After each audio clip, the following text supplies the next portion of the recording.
അതിന്റെ ഇൻചാർജായിട്ട് ആയിരിക്കുന്ന കർത്താവിന്റെ ദാസൻ പാസ്റ്റർ ജോസഫ് മാത്യുവിനായി സ്തോത്രം ചെയ്യുന്നു. പ്രിയ ദൈവദാസന്റെ ഹൃദയത്തിൽ ഇങ്ങനെയൊരു ദൈവം നല്ലൊരു ആലോചന കൊടുത്തത് ഓർത്ത് സ്തോത്രം ചെയ്യുകയാണ്. ഇതോടൊപ്പം തന്നെ പ്രയർ ലൈൻ കോർഡിനേറ്റ് ചെയ്യുന്ന പ്രിയ സിസ്റ്റർ സന്ധ്യയ്ക്കായി സ്തോത്രം. കഴിഞ്ഞ ദിവസം പ്രിയ സഹോദരി എന്നെ ഒന്ന് ഫോൺ ചെയ്ത് എനിക്ക് എടുക്കാൻ പറ്റിയില്ല, എങ്കിലും വാട്സപ്പിൽ കൂടെ അങ്ങോട്ടും ഇങ്ങോട്ടും കമ്മ്യൂണിക്കേറ്റ് ചെയ്യുവാനൊക്കെ കർത്താവ് അവകാശം ഒരുക്കി. അതോടൊപ്പം തന്നെ എനിക്ക് ഇങ്ങനൊരു ഒരു അപ്പർ റൂം പ്രയർ ലൈനിനെ കുറിച്ച് എന്നോട് സംസാരിച്ചത് സരോജിനി മാമ എന്ന് പറയുന്ന ഒരു ആമേൻ സഹോദരിയാണ്. ആ പ്രിയ അമ്മാമയ്ക്കായി സ്തോത്രം ചെയ്യുന്നു. ഞാൻ നാട്ടിലായിരുന്ന സമയത്ത് പ്രിയ അമ്മാമ്മയുടെയൊക്കെ ചർച്ചിൽ ഏകദേശം 2 വർഷം അവിടെ ആയിരിക്കാൻ കർത്താവ് അവകാശം ഒരുക്കി. ഞാനിപ്പോൾ ഗോരഖ്പൂർ എന്ന് പറയുന്ന സ്ഥലത്ത്, ഉത്തർപ്രദേശില് ഗോരഖ്പൂർ എന്ന് പറയുന്ന സ്ഥലത്താണ് ഞാൻ കർത്താവിന്റെ വിലയുള്ള ബന്ധത്തിലായിരിക്കുന്നു. ഇങ്ങനൊരു അനുഭവ സാക്ഷ്യം പറയുവാൻ ഈ വർഷത്തിന്റെ ആരംഭ സമയത്ത് തന്നെ കർത്താവ് ഇങ്ങനെ ഒരു പ്ലാറ്റ്ഫോം ഒരുക്കിയതോർത്ത് സ്തോത്രം ചെയ്യുകയാണ്. പ്രത്യേകിച്ച് ഇങ്ങനെ ഈ ഓൺലൈനിൽ കൂടെ അമ്മ ശ്രവിച്ചുകൊണ്ടിരിക്കുന്ന കേട്ടുകൊണ്ടിരിക്കുന്ന എല്ലാ ദൈവദാസന്മാർക്കും ദൈവദാസിമാർക്കും നന്ദിയോടെ ദൈവത്തെ സ്തുതിക്കുന്നു. കർത്താവ് ധാരാളമായി ഈ പ്രയർ ലൈനിനെ അനുഗ്രഹിക്കട്ടെ എന്ന് ആത്മാർത്ഥമായി പ്രാർത്ഥിക്കുന്നു. ഇന്ന് പകൽ ഞങ്ങൾക്ക് ഇവിടെ ആരാധനയൊക്കെ ഉണ്ടായിരുന്നു. ആരാധനയൊക്കെ കഴിഞ്ഞ് 1-2 രോഗികളെ ഒന്ന് വിസിറ്റ് ചെയ്യാനൊക്കെ പോയി. അതിനുശേഷം പിന്നെ അല്പസമയം വിശ്രമിച്ചു. പിന്നെ അതിനുശേഷം ഇങ്ങനൊരു പ്രാർത്ഥന കൂട്ടായ്മയിൽ പങ്കെടുക്കുവാൻ കർത്താവ് അവസരം ഒരുക്കി. നീതിവചനം, അതായത് സദൃശ്യവാക്യങ്ങൾ അതിന്റെ 19-ാം അധ്യായം 21-ാമത്തെ വാക്യത്തിൽ ഇങ്ങനെയാ വായിക്കുന്നത്: മനുഷ്യന്റെ ഹൃദയത്തിൽ പല വിചാരങ്ങളുമുണ്ട്, യഹോവയുടെ ആലോചനയോ നിവൃത്തിയാകും. മനുഷ്യന്റെ ഹൃദയത്തിൽ പല വിചാരങ്ങളുമുണ്ട്, യഹോവയുടെ ആലോചന നിവൃത്തിയാകും. ഞാന് ആക്ച്വലി ഇപ്പോൾ ഗോരഖ്പൂർ നല്ല തണുപ്പാണ്, നല്ല തണുപ്പ് സമയമാണ്. ഇന്നൊരു ചെറിയൊരു മഴയൊക്കെ പെയ്തു. മഴ പെയ്ത് തണുപ്പ് ഇച്ചിരി കൂടാനും വേണ്ടിയാണ്. ഈ ഒരു മാസം ഫെബ്രുവരി ലാസ്റ്റ് വരെ തണുപ്പുണ്ടാകും. അതുകൊണ്ടാണ് ഇങ്ങനെ അടച്ചിട്ടൊരു മുറിയില് ഇരിക്കുന്നെങ്കിലും കോട്ടക്കെട്ടെങ്കിലും തണുപ്പൊക്കെ ഉണ്ട്. മനുഷ്യന്റെ ഹൃദയത്തിൽ പല വിചാരങ്ങളുമുണ്ട്, എന്നാൽ യഹോവയുടെ ആലോചനയോ നിവൃത്തിയാകും. വാസ്തവത്തില് ഈ വചനം എത്രയോ സത്യമായ ഒരു വചനമാണ്. കാരണം ഞാനത് എൻ്റെ അനുഭവത്തില് അനുഭവിച്ചറിഞ്ഞ ഒരു വ്യക്തിയാണ്. ആ സദൃശ്യവാക്യത്തിൽ തന്നെ 20-ാം അധ്യായത്തിൽ തന്നെ ഒരു ഭാഗത്ത് ഇങ്ങനെ എഴുതിയിട്ടുണ്ട്: മനുഷ്യന്റെ ഹൃദയത്തിലെ ആലോചന ആഴമുള്ള വെള്ളം പോലെയാണ്, ആഴമുള്ള വെള്ളം പോലെ.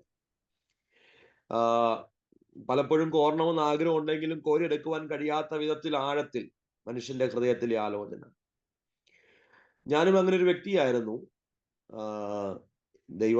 അതായത് ഈ കർത്താവിന്റെ വേലയ്ക്ക് വേണ്ടി വരുന്നതിന് മുമ്പ് എൻ്റെ ഹൃദയത്തിൽ ഒത്തിരി മാനുഷികമായ, ഇല്ലെങ്കിൽ എൻ്റെതായിട്ടുള്ള പല പദ്ധതികളും പല ആലോചനകളും ഒക്കെ ഉണ്ടായിരുന്നു. എന്നാൽ അതൊന്നും നിവൃത്തിയാകുവാൻ ദൈവം അനുവദിച്ചില്ല. ദൈവത്തിന്റെ ആലോചന എന്നാൽ നിവൃത്തിയാകുവാൻ ദൈവം സഹായിച്ചു. അതിനുവേണ്ടിയുള്ള പരിശ്രമത്തിലാണ് ഇപ്പോഴും. വീണ്ടും ദൈവം അത് നിവൃത്തീകരിക്കുവാൻ വേണ്ടി ഞാൻ ദൈവത്തോട് പ്രാർത്ഥിക്കുന്നു. അതിനായി ഏൽപ്പിച്ചു കൊടുക്കുകയാണ്. പ്രിയ സിസ്റ്റർ സന്ധ്യ പറഞ്ഞതുപോലെ എൻ്റെ പേര് ജോസൻ ഈശോ എന്നാണ്. ഞാന് മർത്തോമ പശ്ചാത്തലത്തിൽ ജനിച്ചു വളർത്തപ്പെട്ട, മർത്തോമ സമുദായത്തിൽ ജനിച്ചു വളർത്തപ്പെട്ട ഒരു വ്യക്തിയാണ്. എൻ്റെ മാതാവ്, പിതാവ്, ഞങ്ങള് 3 മക്കളാണ്. അതിൽ ഏറ്റവും ഇളയതാണ് ഞാന്. എനിക്ക് ഏറ്റവും മൂത്ത ഒരു സഹോദരി, അതിനുശേഷം ഒരു ജ്യേഷ്ഠൻ, ഒരു സഹോദരനുണ്ട്. അതിനുശേഷമാണ് ഞാൻ. ഞങ്ങള് 3 പേരും ഏകദേശം 1.5 വയസ്സിന് വ്യത്യാസമേ ഉള്ളൂ. അത്രയും ഗ്യാപ്പേ ഉള്ളൂ. എൻ്റെ ജ്യേഷ്ഠനും ഇപ്പോൾ കേരളത്തില് ചർച്ച് ഓഫ് ഗോഡ് ഫുൾ ഗോസ്പലിന്റെ പാസ്റ്ററായിട്ട് സേവനം അനുഷ്ഠിക്കുന്നു, ഇലക്കൊടിഞ്ഞി എന്ന് പറയുന്ന സ്ഥലത്ത്, പാമ്പാടിയിൽ, കോട്ടയം. അപ്പോ ഞാൻ പറഞ്ഞു വന്നത്, മർത്തോമ സമുദായത്തിൽ ജനിച്ചു വളർത്തപ്പെട്ട ഞങ്ങള്, എൻ്റെ പിതാവ് മർത്തോമ പള്ളിയിലെ ഒരു കപ്പ്യാരായിട്ട് ജോലി ചെയ്യുന്ന സമയം ഞാനിപ്പോഴും ഓർക്കുന്നുണ്ട്. അവർക്ക് ഈ പാരമ്പര്യമായിട്ട് കിട്ടുന്ന ഒരു ജോലിയായിരുന്നു ഇത്. അതായത് എൻ്റെ വല്യപ്പച്ചനും കപ്പ്യാരായിട്ട് ജോലി ചെയ്തു. അതിനുശേഷം എൻ്റെ പിതാവ് കപ്പ്യാരായി. പിന്നെ എൻ്റെ ഉപ്പാപ്പന്മാര് കുറച്ചുപേര്, രണ്ടുപേര് അവര് ബോംബെയില് ഉണ്ടായിരുന്നു. അവിടുത്തെ മർത്തോമ പള്ളിയിലും അവര് കപ്പ്യാരായിട്ട്, ജോലിയുള്ള ബന്ധത്തിൽ തന്നെ കപ്പ്യാരായിട്ട് നിൽക്കുന്നു. അങ്ങനെ പാരമ്പര്യമായിട്ട് കിട്ടി വന്ന ഒരു ഒരു ഒരു ഒരു കാര്യമായിരുന്നു. അതിനുശേഷം എൻ്റെ ജ്യേഷ്ഠനെ അച്ഛനായിട്ട് എൻ്റെ മാതാവും പിതാവും നേർന്ന ഒരു സംഭവം ഞാനിങ്ങനെ എന്നോട് പറഞ്ഞതായിട്ട് ഓർക്കുന്നുണ്ട്. കാരണം അത്രയ്ക്ക് സ്ട്രോങ് ആയിട്ടുള്ള ഒരു സമുദായത്തിൽ ഞങ്ങളായിരുന്നു. എങ്കിലും എൻ്റെ പിതാവ് ഈ മധുവായിൽ കയറി ധൂപക്കുറ്റി ഇങ്ങനെ കപ്പേര് ഇങ്ങനെ വീശുന്ന ധൂപക്കുറ്റി വീശുക എന്ന് പറയും. ധൂപക്കുറ്റി വീശുന്ന അതൊക്കെ ചെയ്യുന്നുണ്ടെങ്കിലും വീട്ടിലൊരു സന്തോഷമോ സമാധാനമോ ഒന്നുമില്ലാത്ത ഒരു സാഹചര്യമായിരുന്നു. എൻ്റെ മാതാവ് സത്യത്തില് വേർപാട് സമുദായത്തിൽ നിന്ന് മർത്തോമായിലോട്ട് കല്യാണം കഴിച്ചതാണ്. പിന്നെ ഞാൻ സോറി കേട്ടോ, കാരണം ഈ ഞാൻ 17ാമത്തെ വയസ്സിൽ ഞാൻ കേരളം വിട്ട് പിന്നെ കേരളവുമായിട്ട് വലിയ ടച്ചൊന്നുമില്ല. അതുകൊണ്ട് മലയാളം കറക്റ്റായിട്ടൊന്നും വായിൽ വന്നില്ലെങ്കിലും അത് ക്ഷമിക്കുക. അപ്പോൾ ഞാൻ പറഞ്ഞത് എൻ്റെ മാതാവ് വേർപാട് സമുദായത്തിൽ നിന്ന് വന്നതാണ്. മർത്തോമായിലോട്ട് വിവാഹം കഴിച്ചു. എന്നാൽ വിവാഹം കഴിഞ്ഞ് ഞങ്ങൾ കുഞ്ഞുങ്ങളൊക്കെ ആയി കഴിഞ്ഞപ്പോൾ ഞങ്ങളൊരു ഞാൻ ഇങ്ങനെ 4ലും 5ലും 6ലും ഒക്കെ പഠിക്കുന്ന സമയത്ത് അന്നേരം ഏകദേശമൊക്കെ അറിവൊക്കെ ആയി വരുന്ന സമയമാണല്ലോ. അപ്പം ഞാൻ കണ്ടിട്ടുണ്ട് വീട്ടില് സമാധാനവും സന്തോഷവും ഇല്ലാത്ത സാഹചര്യങ്ങളായിരുന്നു, സന്ദർഭങ്ങളായിരുന്നു, സമയങ്ങളായിരുന്നു. കാരണം എൻ്റെ പിതാവ് തികഞ്ഞൊരു മദ്യപാനിയായിരുന്നു. അദ്ദേഹത്തിന് ചെറിയൊരു ബിസിനസ്സും കാര്യങ്ങളൊക്കെ ഉണ്ടായിരുന്നു. അതിൽ ലാഭം കിട്ടുമ്പോൾ കൂട്ടുകാർ കൂടി ചീട്ടുകളിയും മദ്യപാനവും ഒക്കെ നടത്തും. എന്നിട്ട് നടന്ന് വീട്ടിൽ കയറുവാൻ കഴിയാത്ത വിധത്തിൽ ഉള്ള സാഹചര്യം. പലപ്പോഴും ഞാനും ജ്യേഷ്ഠനും കൂടെ റോഡിൽ നിന്ന് എടുത്ത് വീട്ടിൽ കൊണ്ടുവന്ന് കിടത്തിയ അനുഭവങ്ങളൊക്കെ ഞാൻ ഓർക്കുന്നുണ്ട്. അപ്പോ ഒരു സമാധാനവും ഇല്ലാത്ത, ഒരു സന്തോഷവും ഇല്ലാത്ത ഒരു ബാല്യകാലമായിരുന്നു എൻ്റെ. എങ്കിലും അതിന് നടുവിൽ ഞാനിങ്ങനെ ഇടയ്ക്കൊക്കെ ഇങ്ങനെ കാണാറുണ്ടായിരുന്നു എൻ്റെ മാതാവ് മുറിയിലിരുന്ന് കരഞ്ഞ് പ്രാർത്ഥിക്കുന്ന ആ സന്ദർഭങ്ങളൊക്കെ ഞാൻ കണ്ടുണ്ട്. ഇന്ന് ഞാനിവിടെ ആയിരിക്കുന്നതും കർത്താവിൻ്റെ വേലയിൽ ഞങ്ങൾ ആയിരിക്കുന്നതും എൻ്റെ ആ മാതാവിൻ്റെ കണ്ണുനീര് കൊണ്ട് മാത്രമാണ്. മാതാവ് കരഞ്ഞ് പ്രാർത്ഥിച്ചതിൻ്റെ ഫലമായിട്ടാണ് ഞങ്ങൾ ഇന്ന് ആ ദേശത്തിന് നടുവിൽ കർത്താവ് ഞങ്ങളെ മാനിക്കുകയും അനുഗ്രഹിക്കുകയും ചെയ്ത് ഞങ്ങളിങ്ങനെ കർത്താവിൻ്റെ വേലയിലായിരിക്കുന്നത്. ഈ സാക്ഷ്യത്തിനിടയിൽ ഞാൻ ഒരു കാര്യം കൂടെ ഒരു ചെറിയൊരു സന്ദേശം കൂടി ഞാൻ തരികയാണ്. തലമുറകൾക്ക് വേണ്ടി കരയുന്ന മാതാപിതാക്കന്മാർ ശ്രദ്ധിക്കുന്നുണ്ടെങ്കിൽ ആ കരച്ചിൽ ഒരിക്കലും വ്യർത്ഥമായി മാറത്തില്ല. ഒരിക്കലും അത് വെള്ളത്തിൽ എറിഞ്ഞു കിടക്കുന്ന അനുഭവമായി തീരത്തില്ല. അതിന്റെ മറുപടി തീർച്ചയായിട്ടും കർത്താവ് തരും. കാരണം ഞങ്ങളത് എൻ്റെ ഭവനത്തിൽ ഞങ്ങളത് അനുഭവിച്ചു കൊണ്ടിരിക്കുകയാണ്. എൻ്റെ മാതാവ് വളരെ വേദനയോടെ ഈ മർത്തോമായിലുള്ള അച്ഛന്മാരുടെ അടുക്കലും കമ്മിറ്റി മെമ്പേഴ്സിന്റെ അടുക്കലെല്ലാം ചെന്ന് പറയും, ഈ മധുവായിൽ കയറി ധൂപക്കുറ്റി വീശുന്നു, അച്ഛൻ്റെ കൂടെ വലത്തുഭാഗത്ത് നിൽക്കുന്നു. അപ്പൊ അതൊക്കെ ഒരു ശുശ്രൂഷയാണല്ലോ. അപ്പൊ ആ ശുശ്രൂഷയിൽ നിന്ന് എൻ്റെ പിതാവിനെ മാറ്റണം. കാരണം സൺഡേയിൽ മാത്രമേ ഉള്ളൂ, ഇല്ലെങ്കിൽ ഈ പള്ളിയിൽ വരുന്ന സമയത്ത് മാത്രമേ ഉള്ളൂ പച്ചയായിട്ട് വരുന്നത്.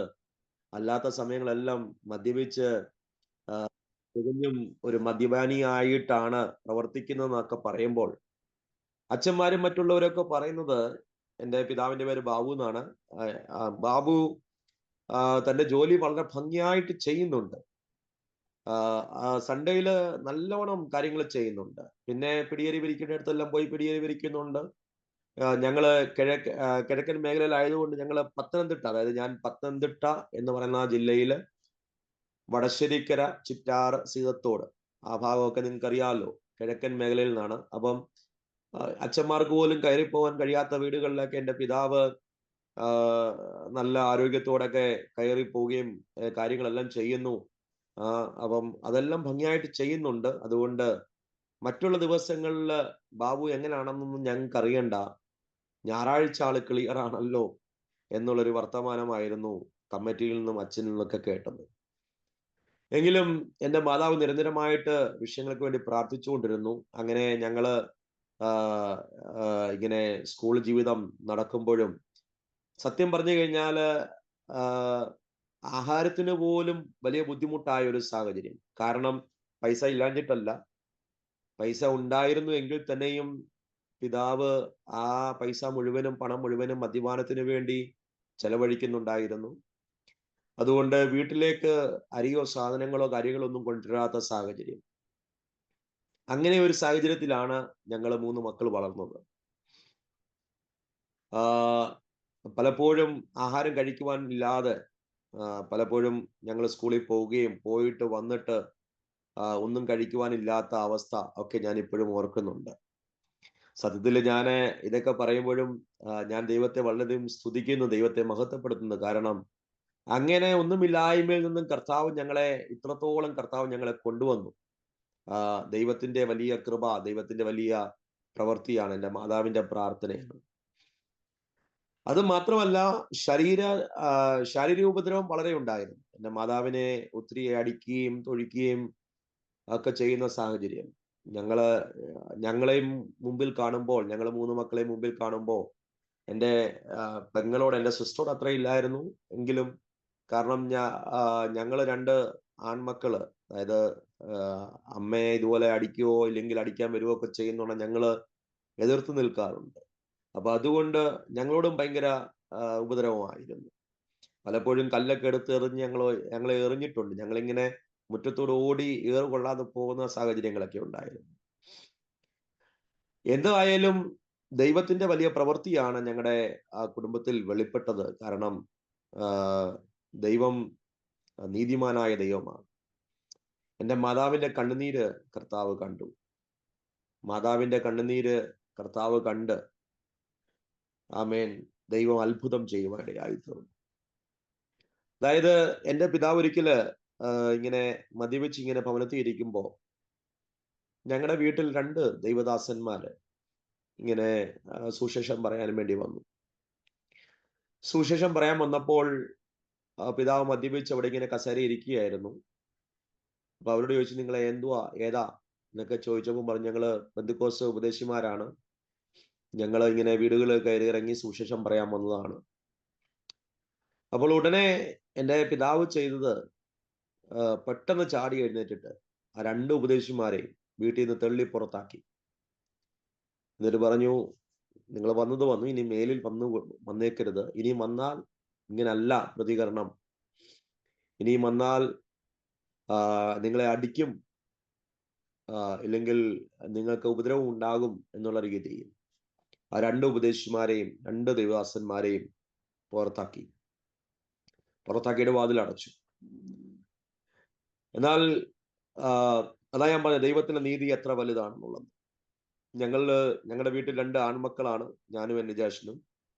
ആ 2 ദൈവദാസന്മാരെ പുറത്താക്കിയപ്പോൾ സ്വർഗം അതെല്ലാം എഴുതി വെച്ചു. 2 ആൺമക്കളായ എന്നെയും എൻ്റെ ജ്യേഷ്ഠനെയും കർത്താവിന്റെ വേലയ്ക്ക് വേണ്ടി ദൈവം ഞങ്ങളെ ഇറക്കി. ആമേൻ. അങ്ങനെ കർത്താവിന്റെ വേല ഞങ്ങൾ ഇപ്പോൾ ചെയ്യുന്നു. അപ്പൊ ആ ദൈവദാസന്മാര് വീട്ടിൽ നിന്ന് ഇറങ്ങിയതിനു ശേഷം അവരുടെ ചർച്ചിൽ പോയിരുന്ന് ഞങ്ങളുടെ കുടുംബത്തിന് വേണ്ടി മുട്ടിപ്പായി പ്രാർത്ഥിക്കുമായിരുന്നു, നിരന്തരമായിട്ട് പ്രാർത്ഥിക്കുമായിരുന്നു. അവസാനം ഞങ്ങൾ രക്ഷിക്കപ്പെട്ടിട്ട് ആ ചർച്ചിൽ തന്നെയാണ് പോയത്. അപ്പം അവരുടെ പ്രാർത്ഥന എത്രത്തോളം എന്താ പറയുന്നേ, പവർഫുൾ ആയിരുന്നു എന്നുള്ളത് മനസ്സിലാക്കുവാൻ കഴിയുന്നുണ്ട്. ഞാൻ പറഞ്ഞല്ലോ, ഈ പിതാവിന്റെ ഈ മദ്യപാനം മൂലം ഞങ്ങൾക്ക് വലിയ ബുദ്ധിമുട്ടും പ്രയാസവും, ഒരു നേരത്തെ ആഹാരത്തിന് പോലും ഇല്ലാത്ത അവസ്ഥകൾ. ഞങ്ങൾക്ക് പിന്നെ ഏക ആശ്രയം എന്ന് പറയുന്നത് ഞങ്ങളുടെ മുറ്റത്ത് നല്ലൊരു ഓമ മരം, നല്ലൊരു പപ്പായയുടെ മരം ഉണ്ടായിരുന്നു. അപ്പം നല്ല നല്ല വലിപ്പമുള്ള ഓമയ്ക്ക ഞങ്ങൾക്ക് കിട്ടുമായിരുന്നു. നല്ല വലിപ്പമുള്ള, ഇഷ്ടം പോലെ നിറഞ്ഞു നിൽക്കും. ദൈവത്തിന്റെ കൃപ മൂലം ഈ എല്ലാ ദിവസവും ഞങ്ങൾ സ്കൂളിൽ പോയിട്ട് തിരിച്ചു വരുന്ന സമയത്ത് 4 മണി 5 മണി ആകുമ്പോൾ സ്കൂളിൽ നിന്ന് വരുമ്പോ ഈ ഓമയ്ക്ക ഒരെണ്ണം ഇങ്ങനെ നല്ലോണം പഴുത്ത് നിൽക്കുമായിരുന്നു. അത് എന്നും ഞങ്ങൾക്ക് കിട്ടുമായിരുന്നു. അത് ദൈവത്തിന്റെ ഒരു പ്രവൃത്തിയായിരുന്നു. അപ്പം ഞങ്ങളത് ജ്യേഷ്ഠനെ ഇങ്ങനെ മരത്തിലൊക്കെ കയറും. ജ്യേഷ്ഠൻ ഇങ്ങനെ മരത്തെ അത് കയറി ഓമയ്ക്ക പറിച്ച് ഞങ്ങളെല്ലാം കൂടെ തിന്നും. ഒരു ദിവസം ഞങ്ങളിങ്ങനെ സ്കൂളിൽ പോയിട്ട് തിരിച്ചു വന്നപ്പം എൻ്റെ മാതാവ് ഇങ്ങനെ വിഷമിച്ചിരിക്കുന്നു. അപ്പം ചോദിച്ചപ്പോഴാണ് മനസ്സിലായത്, ഞങ്ങൾക്ക് കിട്ടിക്കൊണ്ടിരുന്ന ആ ഓമ അത് മൂടോടെ അത് മറിഞ്ഞ് താഴെ വീണു. അപ്പൊ ഇനിയും കുഞ്ഞുങ്ങൾ ഇനി എന്ത് കഴിക്കും എന്നുള്ള പ്രയാസത്തിൽ മാതാവ് ഇങ്ങനെ വിഷമിച്ചിരിക്കുകയായിരുന്നു. പ്രിയരെ, ഞാനൊന്നും ഒട്ടും അതിശക്തിയായിട്ട് പറയുന്നതല്ല. ഇത് ഞങ്ങളുടെ ജീവിതത്തിൽ ഞങ്ങൾ അനുഭവിച്ചറിഞ്ഞ, അല്ലെങ്കിൽ ഞങ്ങൾ അനുഭവിച്ച സംഭവങ്ങളാണ്. ഞങ്ങളുടെ വീട്ടിൽ പശുവോ ഒന്നുമില്ലാത്തിരുന്ന സമയത്തും എൻ്റെ മാതാവ് അടുത്തുള്ള വീടുകളിൽ പോയി കാടി എടുത്തുകൊണ്ട് വരുമായിരുന്നു.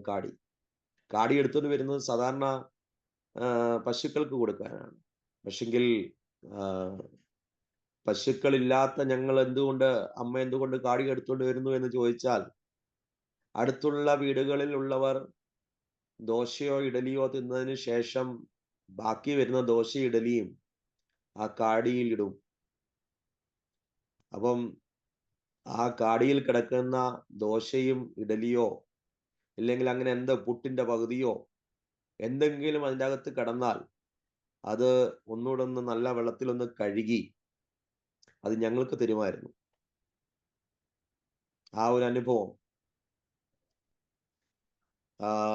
അത് ഒരിക്കലും മറക്കാൻ പറ്റാത്ത ഒരു അനുഭവമായിരുന്നു. കാരണം ഏതൊരു മാതാവിനുമുള്ള ഒരു വേദനയാണല്ലോ കുഞ്ഞുങ്ങൾ എന്ത് കഴിക്കുമെന്നുള്ളത്, കുഞ്ഞുങ്ങൾക്ക് എന്ത് കൊടുക്കുമെന്നുള്ളത്.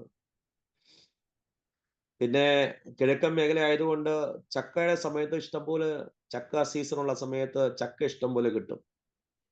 പക്ഷെ ചക്ക വേവിക്കണമെങ്കിലും വേണമല്ലോ ഉപ്പും മുളകും എണ്ണയും തേങ്ങായും ഒക്കെ. അതുപോലും ഇല്ല. അപ്പൊ സാധാരണ ചക്ക ചുള ഇങ്ങനെ പുഴുങ്ങിയൊക്കെ തരും. അത് നമ്മൾ തിന്നും, എത്രത്തോളം തിന്നും. പിന്നെ ഈ ചക്കക്കുരു ഇങ്ങനെ പുഴുങ്ങിത്തരും. ചക്കക്കുരു ഇല്ലെങ്കിൽ വറുത്ത് തരും.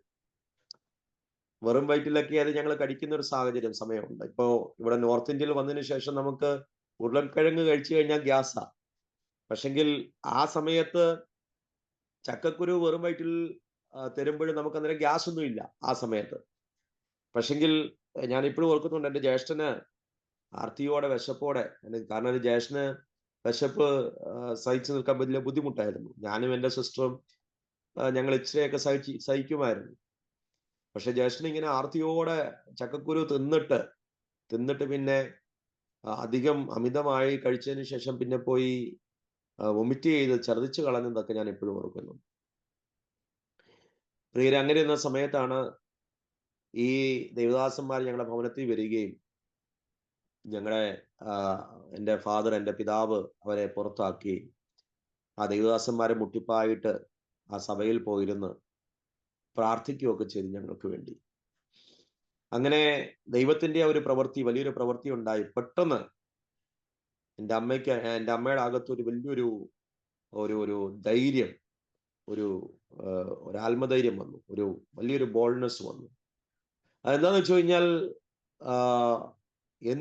എന്ത് സംഭവിച്ചാലും നമ്മളിനി പെന്തക്കോസ്ത് ആരാധനയ്ക്ക് പോവുക.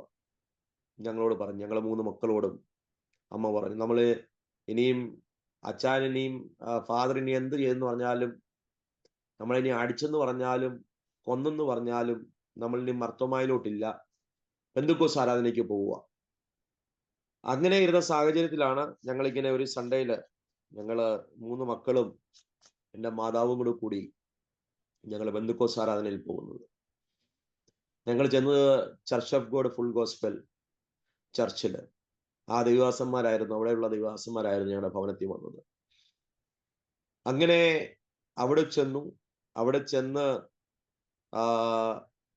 ഞങ്ങളവിടെ പ്രാർത്ഥനയ്ക്ക്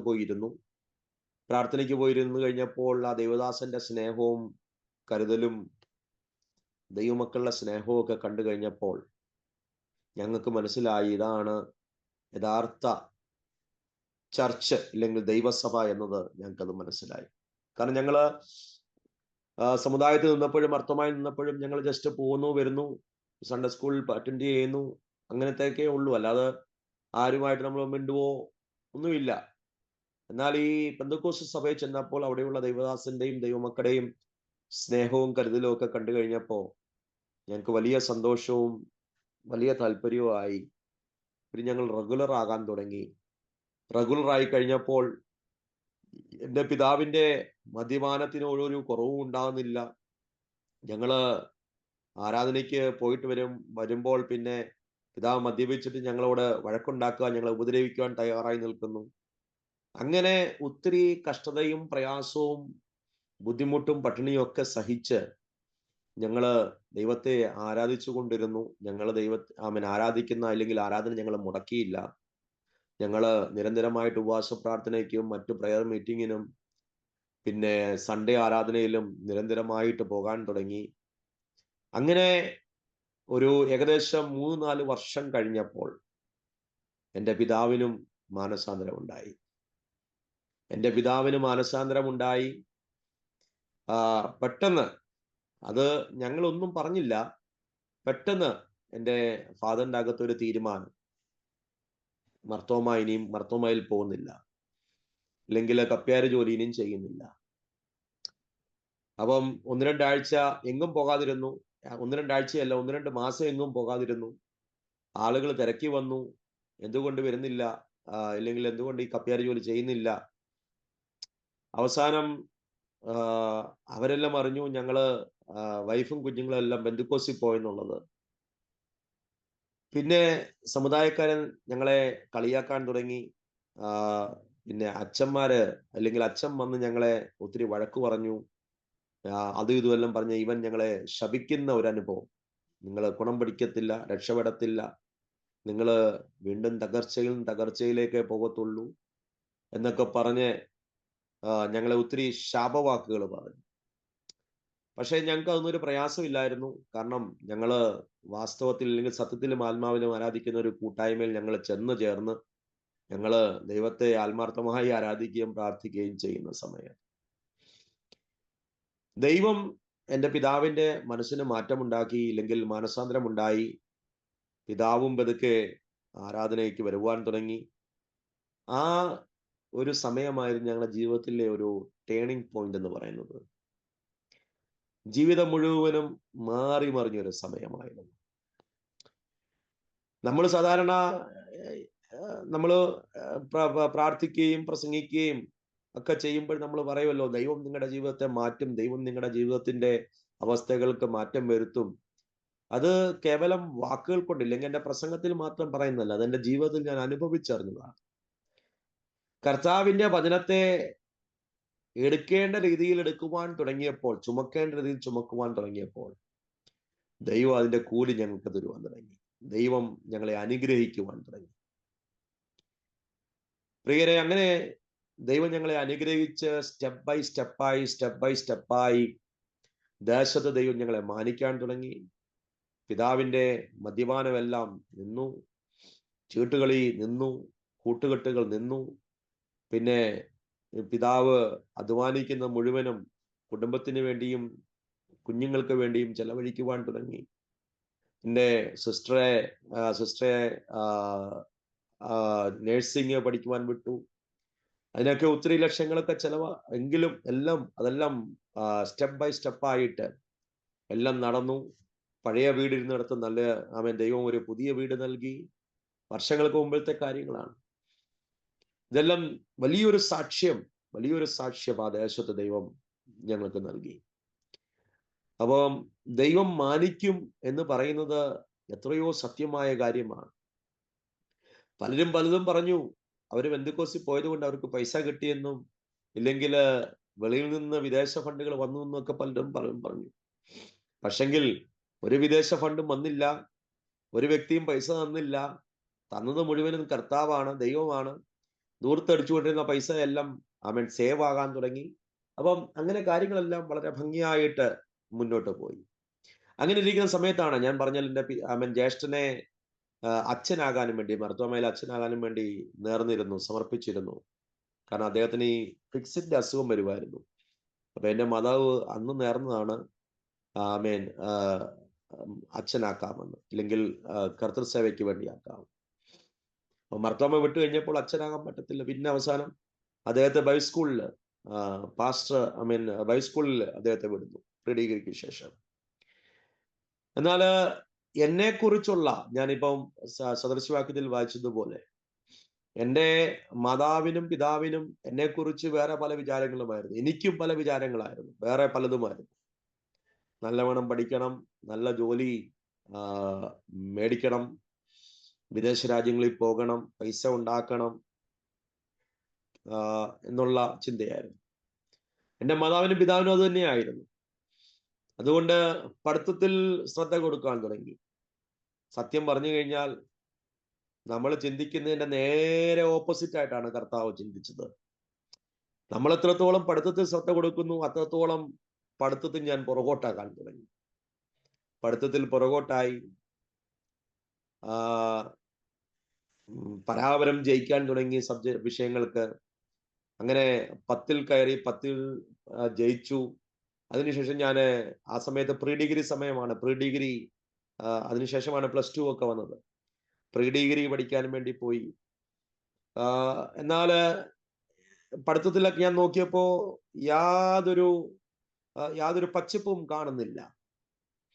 എല്ലാം ശൂന്യമായി കിടക്കുന്ന ഒരവസ്ഥ. എനിക്ക് മനസ്സിലായി, ഇതൊന്നും ചെല്ലത്തില്ല, ഒന്നും നടക്കത്തില്ല. ഞാനിങ്ങനെ വീട്ടിലിങ്ങനെ വിഷമിച്ച് ഇങ്ങനെ ഇരിക്കുന്ന സമയത്ത് ദൈവാത്മാവിനോട് ശക്തമായി ഇടപെട്ടു. കാരണം എൻ്റെ ജ്യേഷ്ഠൻ ഇങ്ങനെ ബൈബിൾ സ്കൂളിലൊക്കെ പഠിത്തമൊക്കെ കഴിഞ്ഞ് അവധിക്കൊക്കെ വരുമ്പോൾ അദ്ദേഹം ഇങ്ങനെ ബൈബിളിലെ കാര്യങ്ങൾ എന്നോട് പറയുകയും, പിന്നെ ചർച്ചിലൊക്കെ അദ്ദേഹത്തിന് പ്രസംഗിക്കാനൊക്കെ അവസരം കിട്ടുകയൊക്കെ ചെയ്യുമായിരുന്നു. അപ്പൊ ഇങ്ങനെ പല ദൈവദാസന്മാരുടെയും എന്താ പറയുന്ന പ്രസംഗങ്ങളൊക്കെ കേട്ട് ഞാൻ ഒത്തിരി ഇൻഫ്ലുവൻസ് ആയിരുന്നു.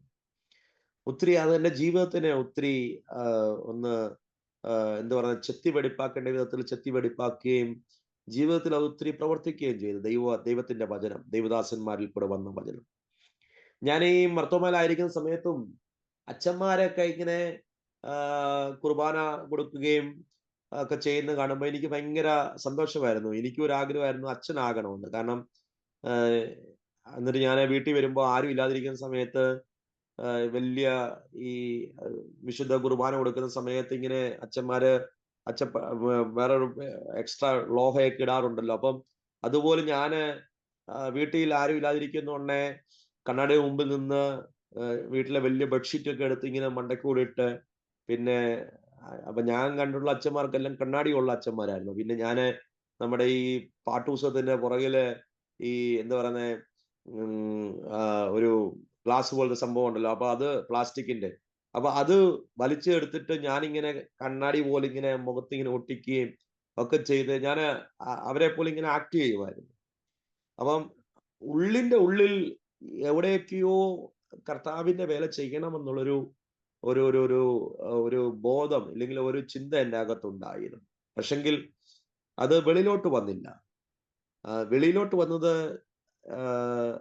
മറ്റു പലതുമായിരുന്നു. അതായത് വല്ല ജോലി ചെയ്യണം, പഠിച്ച് ജോലി നോക്കണം, വിദേശ രാജ്യത്ത് പോകണം, കാശുണ്ടാക്കണം, പിന്നെ മാന്യമായിട്ട് ജീവിക്കണം എന്നുള്ളൊക്കെ ചിന്ത. അപ്പൊ ഞാനിങ്ങനെ പ്രീ ഡിഗ്രിക്ക് പഠിച്ചുകൊണ്ടിരിക്കുമ്പോ ഞാനിങ്ങനെ പ്രാർത്ഥിച്ചുകൊണ്ടിരുന്നപ്പോ ദൈവാത്മാവിനോട് ശക്തമായിട്ട് ഇടപെട്ടു. ശക്തമായിട്ട് ഇടപെടും. ബൈബിള് വായിക്കുമ്പോഴും പ്രാർത്ഥിക്കുമ്പോഴും ഒരു ദൈവദാസനും എന്റെ തലയിൽ കൈവച്ച് പറഞ്ഞില്ല നീ ദൈവവേലയ്ക്ക് വേണ്ടി പോകണമെന്ന്. ഒരു പ്രവാചകനും പറഞ്ഞില്ല, ആരും എന്നോട് പറഞ്ഞില്ല. ഞാൻ സ്വയമായിട്ട് ഒരു തീരുമാനമെടുത്തു. കർത്താവെ, ഇനിയും മുന്നോട്ട് തരുന്ന സമയം, മുന്നോട്ട് തരുന്ന ജീവിതം ഞാൻ കർത്താവിന് വേണ്ടി, ദൈവവേലയ്ക്ക് വേണ്ടി സമർപ്പിക്കുന്നു എന്ന് പറഞ്ഞു. അപ്പൊ ഞാനത് ആരോടും പറഞ്ഞില്ല. ഞാൻ ചില ആഴ്ചകൾ ഞാൻ അതിനുവേണ്ടി പ്രാർത്ഥിച്ചു. കാരണം ആ സമയത്തൊക്കെ ഞാൻ 10ലൊക്കെ പഠിക്കുന്ന സമയത്ത് എൻ്റെ സ്നാനമൊക്കെ കഴിഞ്ഞിരുന്നു. അപ്പം ഞാൻ ആത്മാർത്ഥമായിട്ട് ആ വിഷയത്തിന് വേണ്ടി പ്രാർത്ഥിച്ചു. അപ്പൊ എല്ലാ ചർച്ചിലെ എല്ലാ മീറ്റിങ്ങുകളിലും ഞാൻ അറ്റൻഡ് ചെയ്യും. ഒരു മീറ്റിംഗ് പോലും വിടത്തില്ല. അവൻ എൻ്റെ ഉത്സാഹമൊക്കെ വീട്ടുകാരെ കണ്ടു കഴിഞ്ഞപ്പോൾ അവർക്കും എന്തോ പന്തികേടൊക്കെ തോന്നി.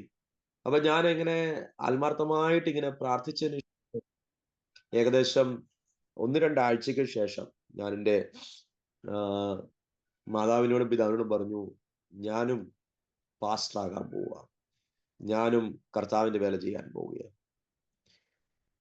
അവന് ഭയങ്കരമായിട്ട് ഷോക്കായി. നിനക്കൊട്ടും ആഗ്രഹമില്ലാത്ത നീ എന്തുകൊണ്ട് ഇത് തിരഞ്ഞെടുക്കുന്നു? ഒരു വിധത്തിൽ പറഞ്ഞു കഴിഞ്ഞാൽ അവർക്കും ആ സമയത്ത് ഒരു ഷോക്കിനേക്കാൾ അപ്പുറമായിട്ടൊരു വിഷമമായി. കാരണം വീട്ടിലത്തെ ഇളയ മോനാണ്, വീട്ടിന്റെ കാര്യങ്ങളെല്ലാം നോക്കേണ്ടതാണ്. അപ്പം രണ്ടാം മക്കളും കർത്താവിന്റെ വേലയ്ക്ക് പോയി കഴിഞ്ഞാൽ എങ്ങനാ മുന്നോട്ടുള്ള കാര്യങ്ങള്, അതൊക്കെയായിരിക്കും ഒരു പക്ഷെ അവരെ ഭരിച്ചത്. അപ്പം ഞാനിങ്ങനെ പെട്ടെന്നൊരു തീരുമാനം, ഞാനിങ്ങനെ പറഞ്ഞു, കർത്താവിന്റെ വേലയ്ക്ക് വേണ്ടി ഞാൻ പോവുകയാണ്. ഞാൻ സഭയിലെ പാസ്റ്ററോട് പറഞ്ഞു.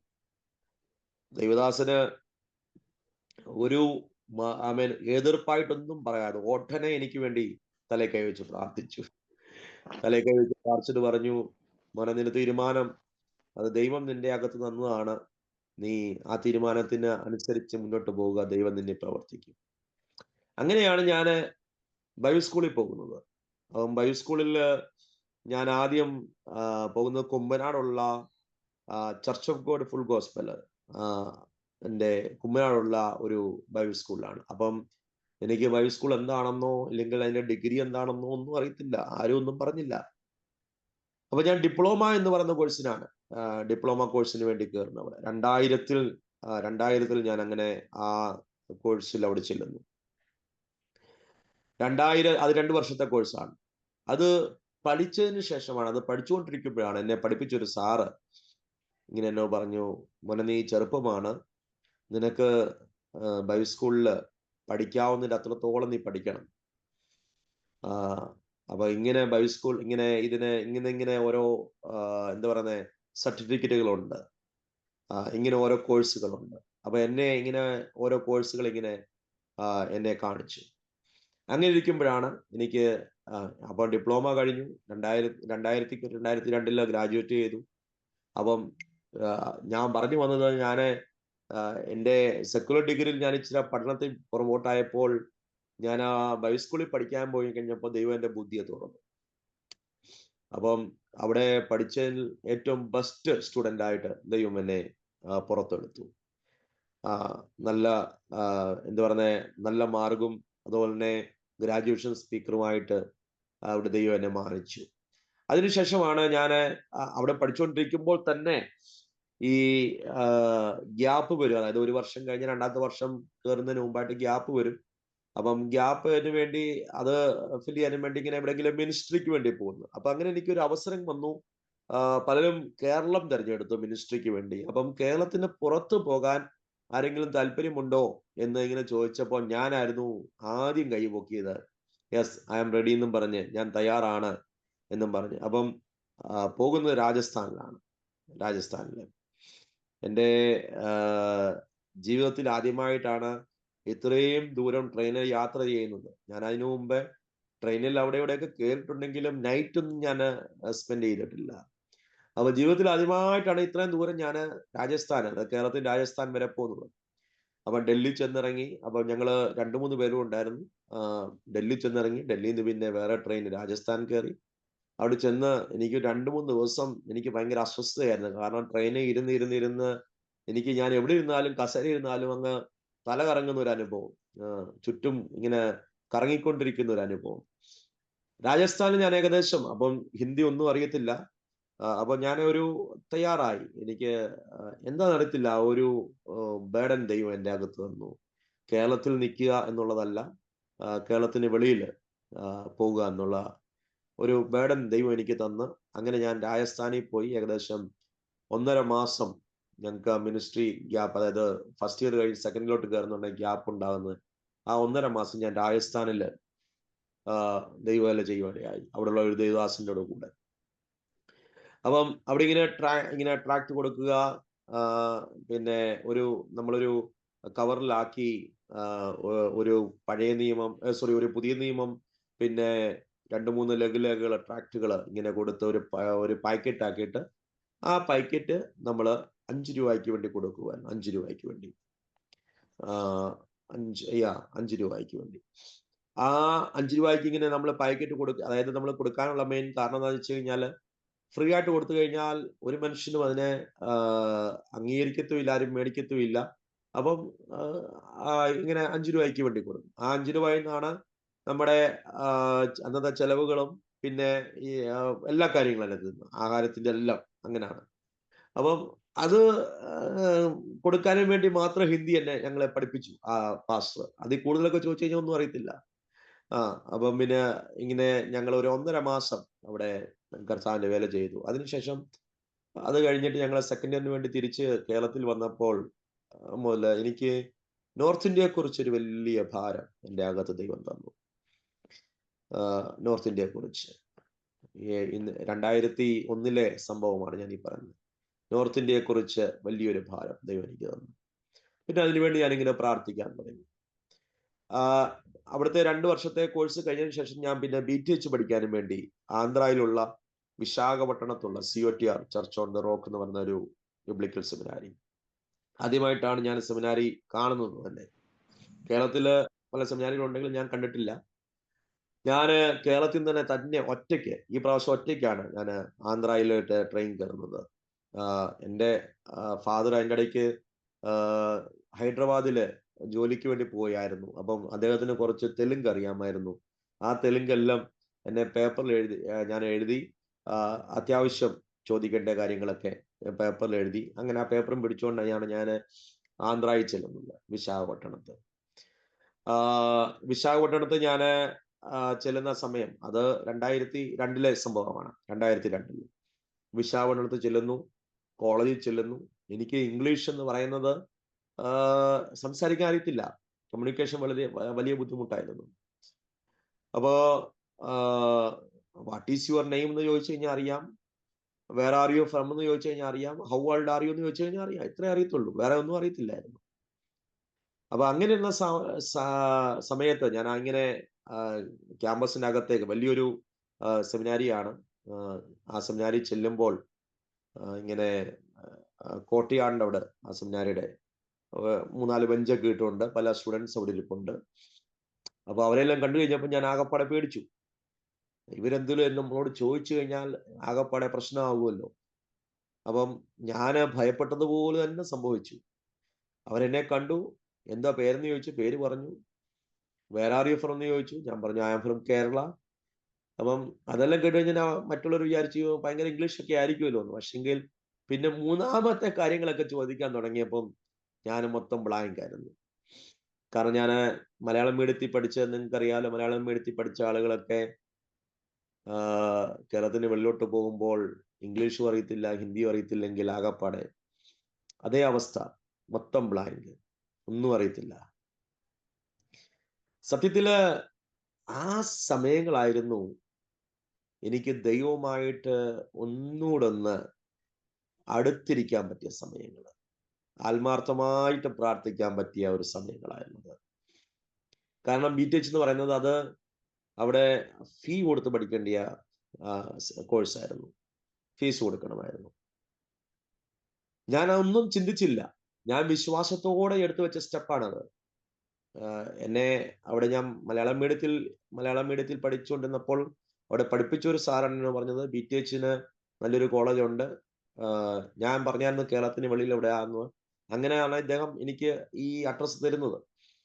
ഞാൻ വിശ്വാസത്തോടെ എടുത്തു വെച്ച സ്റ്റെപ്പാണ്. എൻ്റെ മാതാവും പിതാവും എൻ്റെ പപ്പ, എൻ്റെ അച്ഛൻ എന്നോട് ചോദിച്ചു, മോനെ നീ അവിടെ പഠിക്കാൻ പോയി കഴിഞ്ഞാൽ ആര് നിനക്ക് വേണ്ടി സഹായിക്കും? ഞാൻ പറഞ്ഞു ഒന്നും വേണ്ട, ഞാനങ്ങ് പോവാ. പോയിട്ട് കാര്യങ്ങൾ നടന്നില്ലെങ്കിൽ ഞാൻ തിരിച്ചിങ്ങി വരും. അപ്പം മാസം അവിടെ പൈസ കൊടുക്കണം. മാനുവൽ ഡ്യൂട്ടി ഉണ്ട്. മാനുവൽ ഡ്യൂട്ടി ചെയ്ത് കഴിഞ്ഞാൽ ഒരല്പം ഇളവ് കിട്ടും. അല്ലാതെ ഫുൾ സ്കോളർഷിപ്പ് ഒന്നും ഇല്ലായിരുന്നു.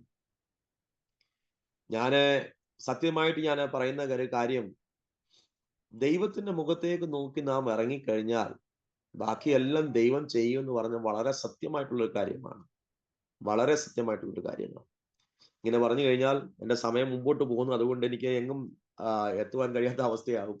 അപ്പൊ ഞാൻ അവിടെ ചെന്നു. അവിടെ ചെന്ന് കഴിഞ്ഞപ്പോൾ ഫീസ് കൊടുക്കുവാനില്ല. ഫീസ് കൊടുക്കാതിരുന്ന സമയത്ത് അപ്പം സെമസ്റ്ററിന്റെ എക്സാം വന്നു. എക്സാം വന്ന സമയത്ത് ഫീസ് കൊടുക്കാത്തവരെ എല്ലാം തിരിച്ച് നാട്ടിൽ കയറ്റി വിടുകയാണ്. നാട്ടിൽ മാത്രമല്ല, പല സ്ഥലങ്ങളിൽ, ഇന്ത്യയുടെ പല സ്ഥലങ്ങളിൽ നിന്ന് വരുന്നവരെ, ഫീസ് കൊടുക്കാത്തവരെ എല്ലാം പറഞ്ഞു വിട്ടുവിടുന്നു. അപ്പൊ ഞാനും എല്ലാം പാക്ക് ചെയ്ത് വെച്ചിരിക്കുകയാണ്. എന്നെയും പറഞ്ഞു വിടും. കാരണം ഞാൻ ഒരു ഫസ്റ്റ് സെമസ്റ്ററിലെ ഒരു ഫീസ് പോലും അടച്ചിട്ടില്ല. അപ്പൊ ഓരോരുത്തരുടെ പേര് ഇങ്ങനെ ഓഫീസിൽ നിന്ന് മൈക്കിൽ കൂടി ഇങ്ങനെ മൈക്രോഫോണിൽ കൂടി കേൾക്കുന്നു. അപ്പം വരിക, വന്നിട്ട് അവിടുത്തെ ചെയ്യാനുള്ള കാര്യങ്ങൾ ചെയ്ത് പാക്ക് ചെയ്ത് ബോക്സ് എടുത്തുകൊണ്ട് പോവുക. അപ്പൊ ഞാനും എല്ലാം ബോക്സ് എല്ലാം റെഡിയാക്കി വെച്ചിരിക്കുകയായിരുന്നു. ഫീസ് കൊടുക്കാതെ, അത് ഫുള്ള് പേ ചെയ്യാതെ ആർക്കും എക്സാം ഹാളിൽ പ്രവേശിക്കാൻ, അതായത് ഹോൾ ടിക്കറ്റിലേക്ക് കിട്ടത്തില്ലായിരുന്നു. അപ്പൊ ഞാനിങ്ങനെ വലിയ പ്രയാസപ്പെട്ട്, കർത്താവെ, ഞാൻ വിശ്വാസം ഇറങ്ങിയതാ, എന്താ ഇങ്ങനെ എന്നൊക്കെ ചോദിച്ച് ഇങ്ങനെ ആകെപ്പാടെ കരഞ്ഞ് കണ്ണൊക്കെ ഇങ്ങനെ കലങ്ങി കിടക്കുന്ന സമയം പെട്ടെന്ന് എൻ്റെ പേര് വിളിച്ചു ഓഫീസിൽ. അപ്പൊ ഞാനിങ്ങനെ മനസ്സിൽ പ്രാർത്ഥിച്ചു, ദൈവമേ, ഞാനും പോകാനാണോ, എന്നെയും പറഞ്ഞു വിടുകയാണോ എന്നൊക്കെ ചെന്ന് ഓഫീസിൽ ചെന്നപ്പോ എൻ്റെ കയ്യിലോട്ട് എക്സാം എഴുതാനുള്ള ഹോൾ ടിക്കറ്റ് തരികയാണ്. ഞാൻ മണ്ടടിച്ചു, എന്താ ഈ സംഭവിച്ചത്? അപ്പം വളരെ റിക്വസ്റ്റ് ചെയ്തപ്പോഴാണ് ആ ഓഫീസിൽ ഇരുന്ന രജിസ്ട്രാറിനോട് പറഞ്ഞത്, ജോസൻ, നിന്റെ ഒരു സെമസ്റ്ററിലേക്കല്ല, നിന്റെ ഫസ്റ്റ് ഇയറിലെ ഫീസ് മുഴുവനും പേ ചെയ്ത് കഴിഞ്ഞു. ഞാൻ ചോദിച്ചു, ആരാണ് ചെയ്തത്? ചെയ്ത വ്യക്തി പറഞ്ഞെന്ന് പേര് പറയരുത്. അതുകൊണ്ട് ഞാൻ പേര് പറയുന്നില്ല.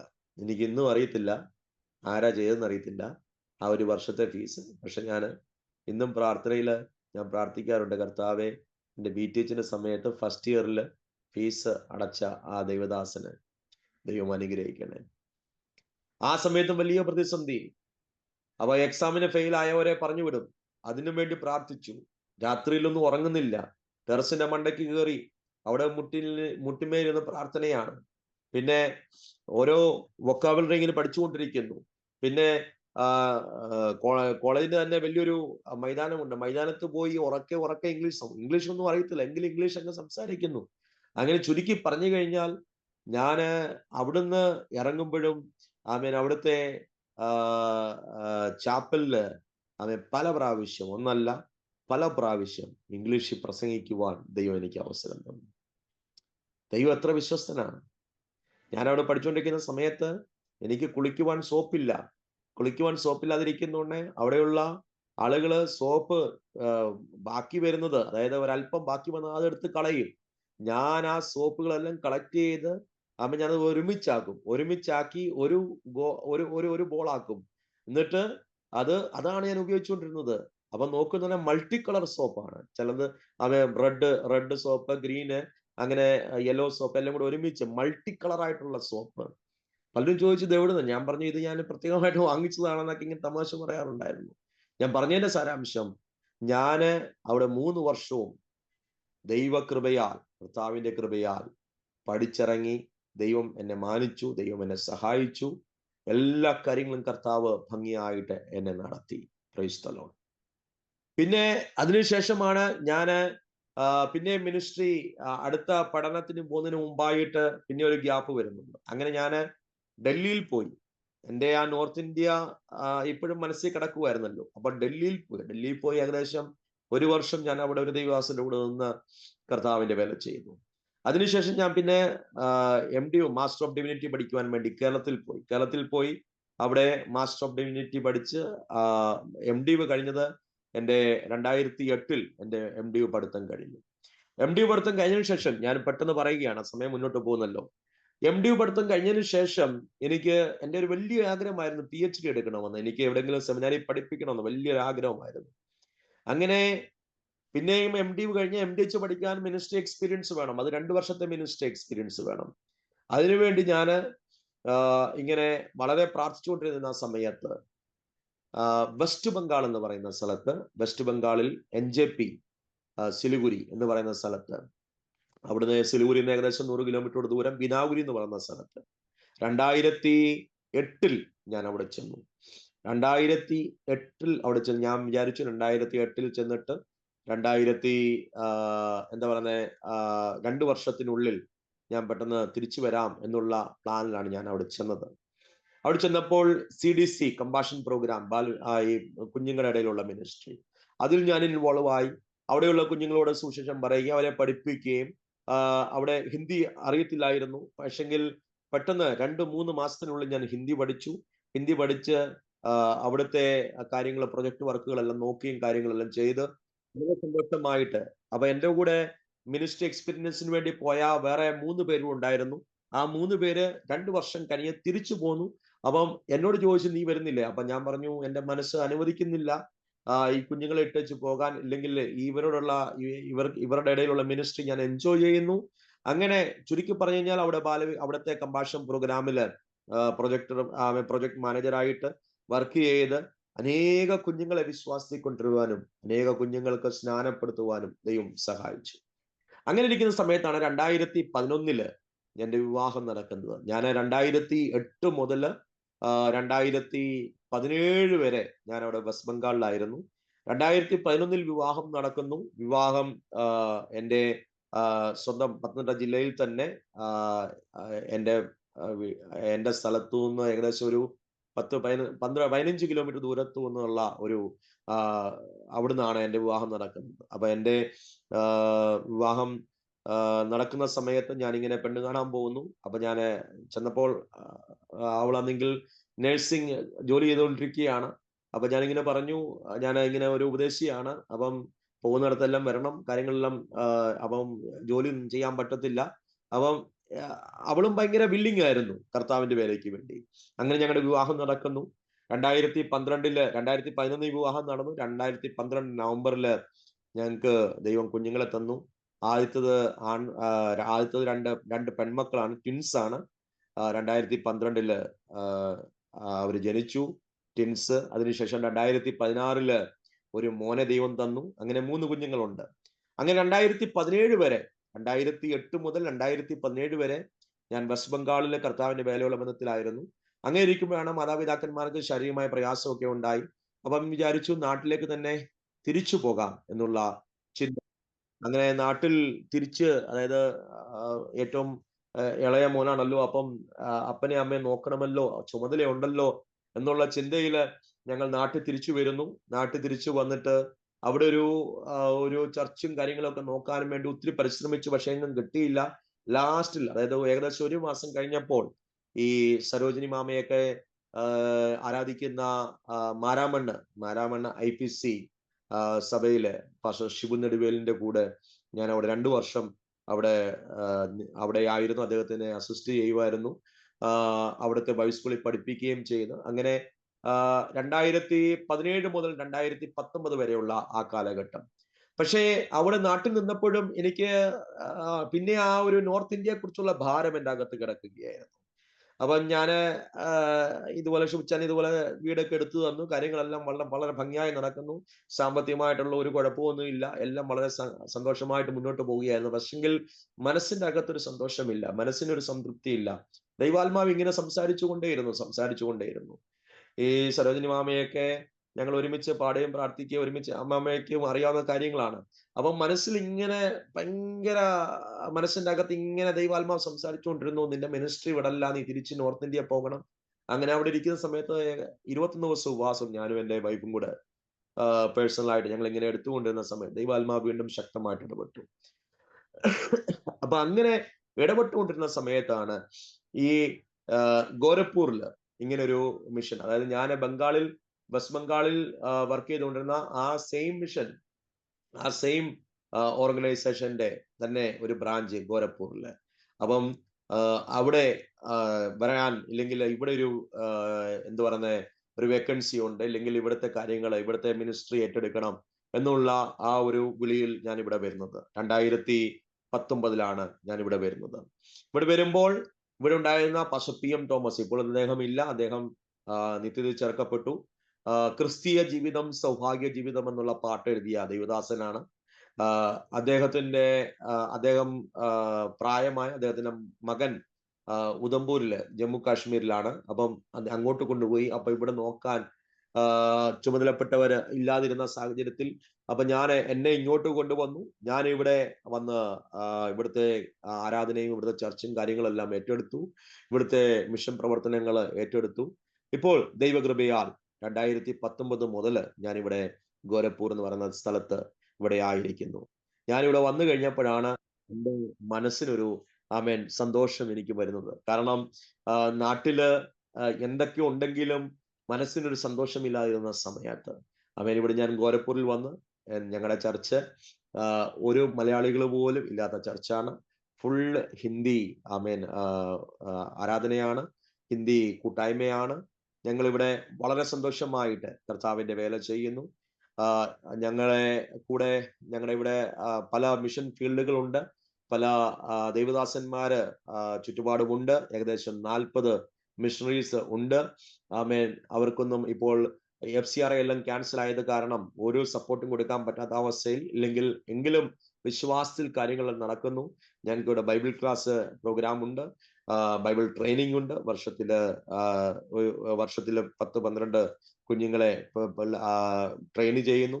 പിന്നെ ലേഡീസ് മീറ്റിംഗ് ഉണ്ട്, കോട്ടേജ് മീറ്റിംഗ് ഉണ്ട്, ഫാസ്റ്റിംഗ് പ്രയർ ഉണ്ട്, 3 ദിവസത്തെ ഉപവാസ പ്രാർത്ഥനയുണ്ട്. ഇനി അടുത്ത മാസം ഞങ്ങൾ 21 ഡേയ്സ് ഫാസ്റ്റിംഗ് പ്രയർ വെക്കുകയാണ്. സൺഡേ ആരാധന വളരെ ശക്തമായിട്ട് മുന്നോട്ട് പോവുകയാണ്. സൺഡേ സ്കൂള് വളരെ ഭംഗിയായിട്ട്, ഏകദേശം ഞങ്ങൾക്ക് സൺഡേ സ്കൂൾ ഇവിടെ കുഞ്ഞുങ്ങള് ഏകദേശം 70-80 കുഞ്ഞുങ്ങളുണ്ട് സൺഡേ സ്കൂളിൽ പഠിക്കാൻ. സൺഡേ സ്കൂള് നല്ല ഡിവൈഡ് ചെയ്ത് നല്ല ഭംഗിയായിട്ട് മുന്നോട്ട് കൊണ്ടുപോകുന്നു. അതോടൊപ്പം തന്നെ ഇവിടെ ടാഫ്റ്റി എന്ന് പറയുന്ന ഒരു കോഴ്സ്, 3 വർഷത്തെ ഒരു കോഴ്സാണ്. അതായത് ഡിഗ്രി പഠിച്ച കുഞ്ഞുങ്ങൾക്ക് അവർക്ക് ഒരു സർട്ടിഫൈഡ് ആയിട്ടുള്ള ഒരു കോഴ്സ് അവർക്ക് കൊടുക്കുന്നു. പിന്നെ സൺഡേ സ്കൂളിൽ നടത്തിക്കൊണ്ടിരിക്കുമ്പോൾ തന്നെ പല പേരൻസുകൾക്കും പല മാതാപിതാക്കന്മാർക്കും ഹിന്ദി അക്ഷരം എഴുതാനോ വായിക്കാനോ അറിയാത്ത ഒത്തിരി പേരുണ്ട്. അപ്പോ അവർക്ക് വേണ്ടി ഒരു അഡൽട്ട് ലിറ്ററസി പ്രോഗ്രാം എന്ന് പറയുന്ന ഒരു പ്രോഗ്രാം, അതിൽ കൂടെ പലരും അവരുടെ പേരെഴുതുകയും വായിക്കുകയും ബൈബിൾ വായിക്കാനും പ്രാർത്ഥിക്കാനും ഒക്കെ തുടങ്ങി വലിയൊരു ചേഞ്ച് ദൈവം ചെയ്യുകയാണ്. സത്യത്തില് ഈ ഉത്തർപ്രദേശ് എന്ന് പറയുന്ന സ്ഥലം തന്നെ കേൾക്കുമ്പോൾ തന്നെ പേടിയാണ്. കാരണം നമുക്കറിയാമല്ലോ, ഞാൻ ആരുടെയും പേരുകളൊന്നും പറയുന്നില്ല. കാരണം ഒത്തിരി ദൈവദാസന്മാർ, ഞങ്ങളോട് വർക്ക് ചെയ്ത പല ദൈവദാസന്മാരും ജയിലിലായിരുന്നു. ജയിലിൽ ഒന്നും പോയി നമുക്ക് കാണാൻ പറ്റത്തില്ല. കാരണം ഞങ്ങളുടെ ആധാർ കാർഡും കാര്യങ്ങളെല്ലാം കേരളത്തിലെ ആയതുകൊണ്ട് ആധാർ കാർഡെല്ലാം സബ്മിറ്റ് ചെയ്യണം. അങ്ങനെ നമ്മുടെയും എൻക്വയറി ഒക്കെ വരും. അതുകൊണ്ട് ജയിലിൽ നിന്ന് പുറത്തു വരുമ്പോൾ അവരുടെ വീടുകളിൽ പോയി സന്ദർശിക്കുകയും ഒക്കെ ചെയ്യും. അപ്പോൾ നമ്മൾ അവരെ ഒന്ന് എൻകറേജ് ചെയ്യാൻ വേണ്ടി അവരുടെ അടുത്ത് പോകുമ്പോൾ അവരെ തിരിച്ച് നമ്മളെ എൻകറേജ് ചെയ്താണ് വിടുന്നത്. അതായത് നമ്മൾ വിചാരിക്കും അവര് തളർന്നു പോയി, ക്ഷീണിച്ചു പോയി, അവരിനിയും ഒരുപക്ഷെങ്കിൽ കർത്താവിന്റെ വേലയ്ക്ക് വേണ്ടി തയ്യാറല്ല, അല്ലെങ്കിൽ മറ്റു പലതും ചെയ്യാൻ തയ്യാറായിരിക്കുമെന്ന് അങ്ങനെ ചിന്തിച്ചാണ് പോകുന്നത്.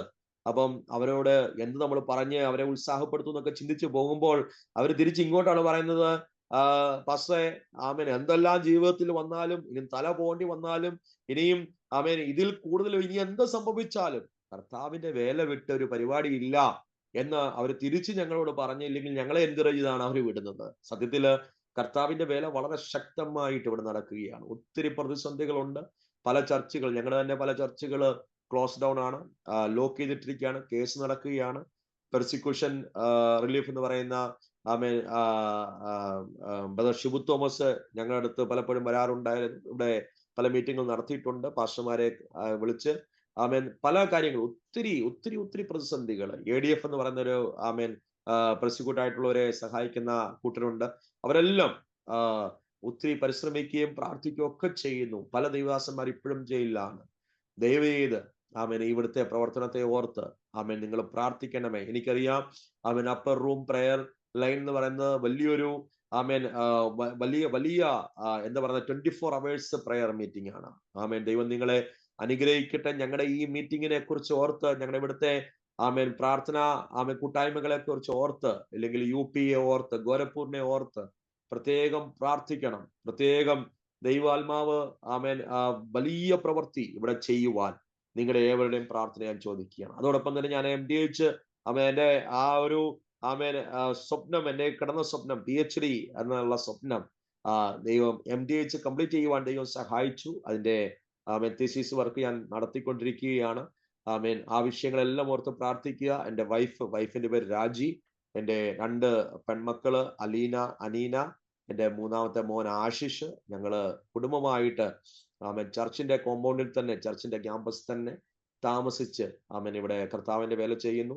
ഞങ്ങൾ 24 hours ഇവിടെ അവൈലബിൾ ആണ്. ഏത് സമയത്തും വിശ്വാസികള് എപ്പം വിളിച്ചാലും ഞങ്ങള് അവരെ സഹായിക്കാനും, ഇല്ലെങ്കിൽ അവരെ അടുത്ത് പോയി വിസിറ്റ് ചെയ്യാനും, അവരെ ആശുപത്രിയിൽ കൊണ്ടുപോകാനും എല്ലാം ഞങ്ങൾ സന്നദ്ധരായിട്ട് ഇവിടെ നിൽക്കുകയാണ്. കർത്താവിന് കൊള്ളാവുന്ന ഒരു വേലക്കാരനായിട്ട് നിൽക്കുവാൻ ഞങ്ങൾ ആഗ്രഹിക്കുന്നു. ഞങ്ങളെ ഓർത്ത് പ്രത്യേകം പ്രാർത്ഥിക്കുക. ദൈവം സഹായിക്കട്ടെ. ഇത്രത്തോളം സമയം ഏകദേശം 7:30 ആയി കഴിഞ്ഞു. എനിക്ക് തന്ന സമയം 7:30 വരെയാണ്. ഈ സമയം അനുവദിച്ചു തന്ന അപ്പർ റൂം പ്രയർ ലൈനിന് അതിന്റെ ചുമതലക്കാരെ പാസ്റ്റർ ജോസഫ് മാത്യു, അതോടൊപ്പം തന്നെ കോർഡിനേറ്റ് ചെയ്യുന്ന പ്രിയ സിസ്റ്റർ സന്ധ്യ, മറ്റ് എല്ലാ സഹോദരങ്ങളെ, എല്ലാ ദൈവദാസന്മാരെയും കർത്താവ് ധാരാളമായിട്ട് അനുഗ്രഹിക്കട്ടെ. ഞങ്ങളുടെ ഒറ്റ ഒരു ആഗ്രഹമേ ഉള്ളൂ, കർത്താവിന് കൊള്ളാവുന്ന വേലക്കാരനായി തീരുവാൻ. മറ്റുള്ളവരെ നിന്ദിക്കുവോ മറ്റുള്ളവരെ പരിഹസിക്കുവോ അതിനൊരു ഇടം ഉണ്ടാകാതെ, സാഹചര്യം ഉണ്ടാകാതെ, കർത്താവിനെ കൊള്ളാവുന്ന നല്ലൊരു വേലക്കാരനായിട്ട് അവസാനം ന്യായാസനത്തിന് മുമ്പിൽ നിൽക്കുമ്പോൾ നല്ലവനും വിശ്വസ്തനുമായ ദാസനെ എന്നുള്ള വിളി കേൾക്കുവാൻ, അല്പത്തിൽ വിശ്വസ്തനായിരുന്നു ആ ഒരു വിളി, ആ ഒരു കമന്റ് കർത്താവിന്റെ വായിൽ നിന്ന് കേൾക്കുവാൻ ഞങ്ങള് ആഗ്രഹിക്കുന്നു, പ്രാർത്ഥിക്കുന്നു. ഈ ഒരുക്കി തന്ന നല്ല പ്ലാറ്റ്ഫോമിനായി നന്ദി. ദൈവം ധാരാളമായിട്ട് അനുഗ്രഹിക്കുമാറാകട്ടെ. God bless you all. ഒരു വാക്ക് പ്രാർത്ഥിക്കാമോ? യെസ്. ഞാൻ പ്രാർത്ഥന ലീഡ് ചെയ്യണോ? അതെ, ഒരു വാക്ക് പ്രാർത്ഥിക്കും. ഞങ്ങളുടെ ദൈവമേ, സ്വർഗീയ നല്ല കർത്താവെ, നല്ല ഈ സമയത്തിനായി നന്ദിയോടെ സ്തോത്രം ചെയ്യുന്നു, സ്തുതിക്കുന്നു. കർത്താവെ, ഈ അപ്പർ റൂം പ്രയർ ലൈനായി സ്തോത്രം ചെയ്യുന്നു. ഇതിന്റെ ചുമതല വഹിക്കുന്ന ദൈവദാസൻ പാസ്റ്റർ ജോൺ മാത്യുവിനായി, കോർഡിനേറ്റ് ചെയ്യുന്ന കർത്താവെ പ്രിയ സിസ്റ്റർ സന്ധ്യയ്ക്കായി, മറ്റുള്ള എല്ലാ മെമ്പേഴ്സിനായി, ഇതില് പങ്കെടുക്കുന്ന ഓരോ ദൈവമക്കൾക്കായി ഞങ്ങൾ നന്ദിയോടെ ദൈവത്തെ സ്തുതിക്കുന്നു, സ്തോത്രം ചെയ്യുന്നു. കർത്താവ് എങ്ങനെ ഒരു പ്ലാറ്റ്ഫോം, ഇങ്ങനെ ഒരു ഫെലോഷിപ്പ് കർത്താവ് ഒരുക്കി തന്നത് ഓർത്ത് നന്ദിയോടെ സ്തോത്രം. കർത്താവെ, നീ അവിടുന്ന് വിശ്വസ്തനായ ദൈവമായ ഹല്ലേലൂയ. ഇന്നലകളിൽ കർത്താവ് ഞങ്ങളെ നടത്തിയതോർത്ത് സ്തോത്രം ചെയ്യുന്നു. കർത്താവ് എളിയവന്റെ സാക്ഷ്യം ഇവിടെ പറയുകയുണ്ടായി. കർത്താവെ, സ്തോത്രം. ദൈവം നടത്തിയ വിധങ്ങളെ കുറിച്ച് മാത്രമാണ് പറഞ്ഞത്. ഹല്ലേലൂയ. ഞാനോ കുറയണം, നീയോ വളരണമെന്ന് കർത്താവെ ഞങ്ങളുടെ വചനത്തിൽ വായിക്കുന്നത് പോലെ ദൈവമേ, ഞങ്ങളുടെ സാക്ഷ്യത്തിൽ കൂടെ, ഞങ്ങളുടെ പാട്ടിൽ കൂടെ, ഞങ്ങളുടെ ആരാധനയിൽ കൂടെ, ഞങ്ങളുടെ പ്രസംഗത്തിൽ കൂടെ കർത്താവിന്റെ നാമം മഹത്വപ്പെടുമാറാകട്ടെ. കർത്താവെ, പ്രിയപ്പെട്ടവരെല്ലാം കർത്താവ് അനുഗ്രഹിക്കണം. നൽകിയ നല്ല കൂട്ടായ്മയ്ക്കായി സ്തോത്രം. യേശുവിൻ നാമത്തിൽ തന്നെ. ആമേൻ.